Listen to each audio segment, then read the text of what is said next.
Chapter 8. The Lord said to Joshua, "Don't be afraid, neither be dismayed. Take all the people of war with you, and arise, go up to Ai. Behold, I have given into your hand the king of Ai and his people, and his city and his land. You shall do to Ai and her king as you did to Jericho and her king. Only the spoil of it and the cattle of it shall you take as a prey for yourselves. Set you an ambush for the city behind it." So Joshua arose and all the people of war to go up to Ai. And Joshua chose out 30,000 men, the mighty men of valor, and sent them forth by night. He commanded them, saying, "Behold, you shall lie in ambush against the city, behind the city. Don't go very far from the city, but be ready.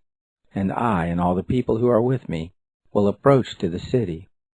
It will happen when they will come out against us at the first, that we will flee before them, and they will come out after us, until we have drawn them away from the city, for they will say, 'They flee before us as at the first, so we will flee before them.'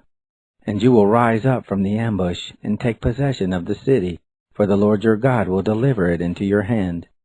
It will be, when you have seized on the city, that you will set the city on fire. According to the word of the Lord shall you do. Behold, I have commanded you." Joshua sent them forth, and they went to set up the ambush, and stayed between Bethel and Ai on the west side of Ai. But Joshua lodged that night among the people. Joshua arose up early in the morning, and mustered the people, and went up, he and the elders of Israel, before the people to Ai. All the people, even the men of war who were with him, went up and drew near, and came before the city, and encamped on the north side of Ai. Now there was a valley between him and Ai. He took about 5,000 men, and set them in ambush between Bethel and Ai on the west side of the city. So they set the people, even all the host who was on the north of the city, and their liers in wait who were on the west of the city. And Joshua went that night into the midst of the valley.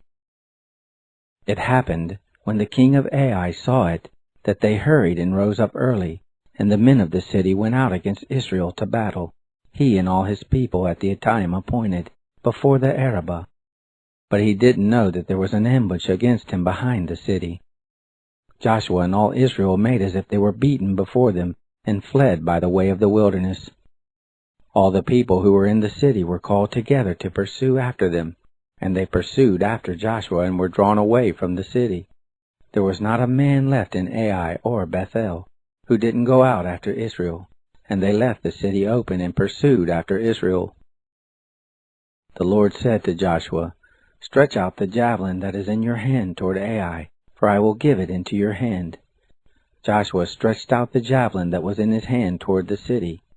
The ambush arose quickly out of their place, and they ran as soon as he had stretched out his hand, and entered into the city and took it, and they hurried and set the city on fire. When the men of Ai looked behind them, they saw, and behold, the smoke of the city ascended up to heaven, and they had no power to flee this way or that way, and the people who fled to the wilderness turned back on the pursuers. When Joshua and all Israel saw that the ambush had taken the city, and that the smoke of the city ascended, then they turned again, and killed the men of Ai. The others came forth out of the city against them. So they were in the midst of Israel, some on this side, and some on that side, and they struck them, so that they let none of them remain or escape. The king of Ai they took alive, and brought him to Joshua. It happened, when Israel had made an end of killing all the inhabitants of Ai in the field, in the wilderness in which they pursued them, and they were all fallen by the edge of the sword, until they were consumed, that all Israel returned to Ai, and struck it with the edge of the sword. All that fell that day, both of men and women, were 12,000, even all the men of Ai. For Joshua didn't draw back his hand with which he stretched out the javelin, until he had utterly destroyed all the inhabitants of Ai.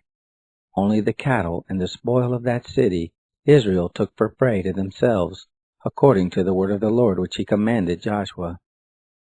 So Joshua burnt Ai, and made it a heap forever, even a desolation to this day. The king of Ai he hanged on a tree until the evening, and at the going down of the sun Joshua commanded, and they took his body down from the tree, and cast it at the entrance of the gate of the city, and raised thereon a great heap of stones to this day. Then Joshua built an altar to the Lord, the God of Israel, in Mount Ebal, as Moses the servant of the Lord commanded the children of Israel, as it is written in the book of the law of Moses, an altar of uncut stones, on which no man had lifted up any iron, and they offered thereon burnt offerings to the Lord, and sacrificed peace offerings. He wrote there on the stones a copy of the law of Moses, which he wrote in the presence of the children of Israel.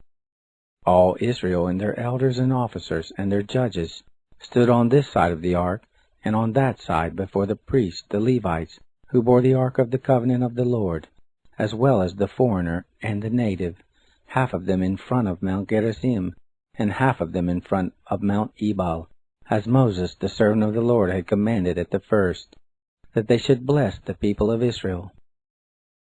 Afterward he read all the words of the law, the blessing and the curse, according to all that is written in the book of the law. There was not a word of all that Moses commanded, which Joshua didn't read before all the assembly of Israel, and the women, and the little ones, and the foreigners who were among them.